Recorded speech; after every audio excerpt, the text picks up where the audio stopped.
This is the start of part two. So, strap yourself in because we're going to get to the end in this section. Yeah, so mixing purple paint didn't go so well. So what I did is plan B. I always seem to go to plan B. Plan B, I stole Erica's watercolours. So, what I'm going to do for my iris, I'm just going to paint a base coat of a purple. And then I'm going to lighten and I'm going to darken as I need to. And it's not going to look exactly like the one in the picture, but I'm not particularly concerned about it looking exact. There's got to be my own creation as well, just like yours has to be your own creation.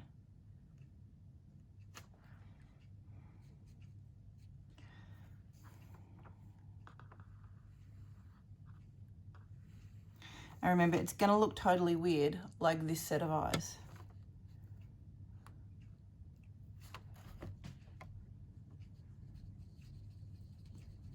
And so you can see how it's beating up. It's because it's not quite the right kind of paint. This is a watercolor paint. And so it's not an acrylic, and it's not quite right. But look, beggars can't be choosers in this lockdown situation. Tempting desperately, like really, if you're doing this like super proper, you would go and you would dry the black of the pupils before you even attempted this. But you know me, I can't wait, and I won't wait. So I'm just going to very carefully go around it and probably stuff it.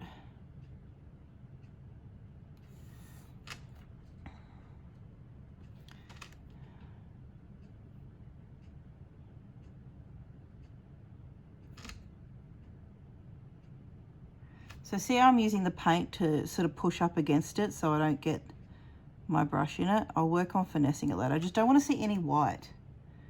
If I see any of the white paint, I'll be disappointed in myself. All right, cool. All right, I'm happy with that.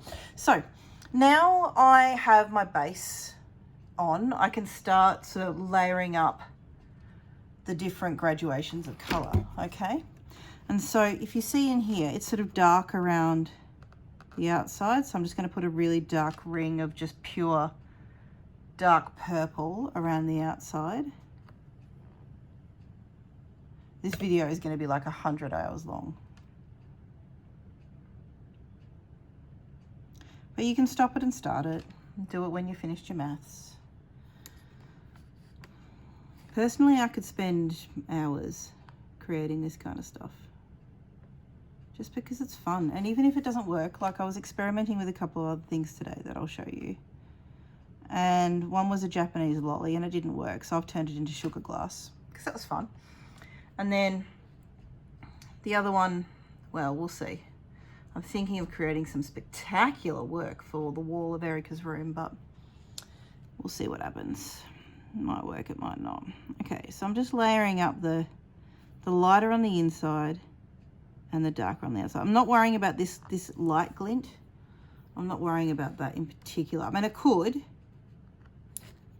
if I wanted to do that, but I'm just going to do one thing first. I'm going to take the end. You got to think outside the box in terms of the tools that you use. So I'm going to use the end of this paintbrush, but I could also use a pin. I might get a pin as well, just in case I need it. But I've got this really dark ring here, and I'm just going to start pulling it in. Oh, see, that didn't work. That was awful. I'm going to go get a pin. All right, all better. So what I'm going to do, I'm going to use a pin because it's finer, and I think I can be lighter with it. I'm just going to try and pull some of that purple paint up.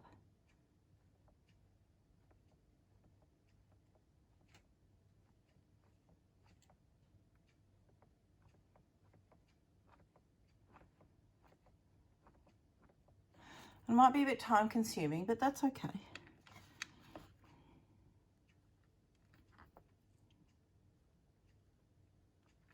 See, that's not working. It's not working how I really want it to work, which is a worry, but just going to pile more paint on. If in doubt, chuck more paint on. She'll be right.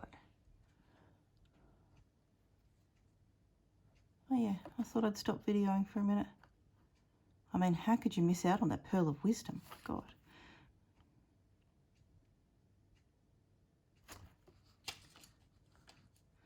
All right. Throw more paint on. Drag this up.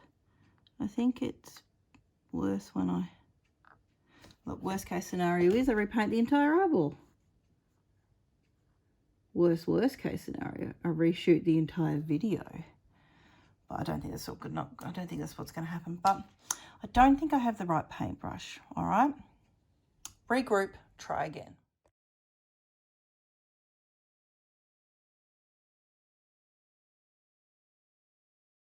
Okay, I've got it now.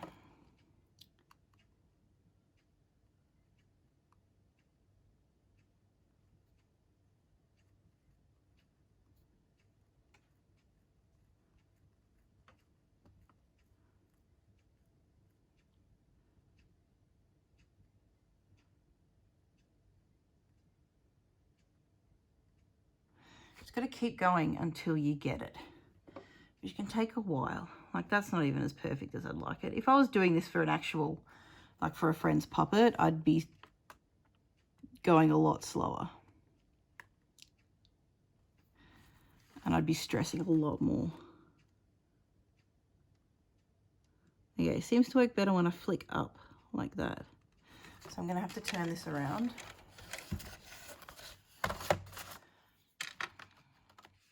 You still see? Yep, you can still see.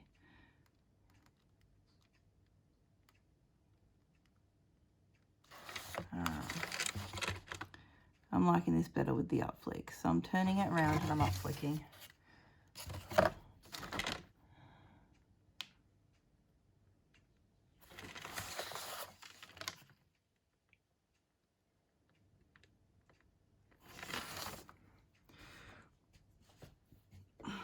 The watercolour doesn't seem to be doing too bad a job at the moment.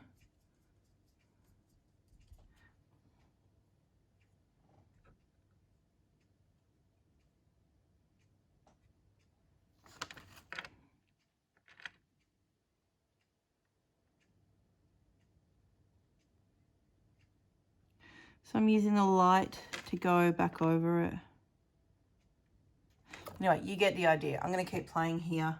I'm going to let you guys have a go and I'll come back when I've done the other one. All right, so now I've finished the irises and the pupils of my creature who is not human. Here they are. All right, now they do look a bit weird, and as you can see, they're not exactly the same. If I was in a situation where I was selling this or I was doing this for a particular show that needed these eyes, what I would do, an extra step, I would sketch them out with pencil first, and I would make little stencils and I would trace things to make sure they're exactly the same size.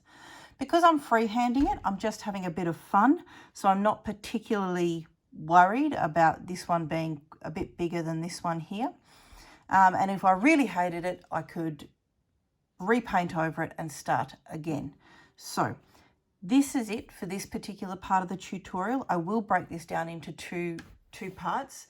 The next thing we're going to be doing is making the eyelids using your fabric. So if you haven't found some scrap fabric, definitely go and find some between now and the next one. And good luck. I will make an assignment online where you have to post your pictures of your finished irises. So for this first step, you'll have to hand in a picture that looks a little bit like this. Obligatory Chicky Mansion shot. Hey chickies. Hey little chickies. Come on girls, you should be used to this by now. There's Bella. I don't know what Peck's doing. Weirdos.